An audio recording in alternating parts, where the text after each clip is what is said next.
एक बार एक हॉस्पिटल में एक पेशेंट की बहुत ज़्यादा तबीयत खराब हो गई और उसकी तबीयत इतनी खराब थी कि डॉक्टर ने उसे पूरे दिन कुछ खाने को बिल्कुल मना किया था। उस दिन हॉस्पिटल में रहने के बाद उसकी मौत हो गई, पर मौत से पहले उसकी एक ही इच्छा थी, वो है खाना खाना।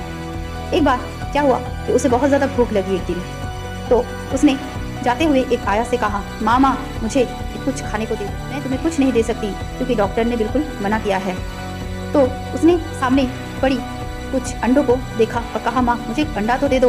तो उस आया ने कहा, नो बिल्कुल ही मना है। तो बस दूसरे दिन भोर में वो आया जब आई ड्यूटी करने, तो उसने देखा कि वो पेशेंट मर चुकी है। और तो रात के करीब 3 साढ़े 3 बजे वो दूसरे कमरे में गई दूसरे पेशेंट्स को देखने। तभी उसकी नज़र उस बेड पर पड़ी जिस पर उस औरत को मरने के बाद रखा गया था। उसने देखा वहाँ वो पेशेंट उठकर बैठी हुई है और हाथ में अंडा लेकर खा रही है।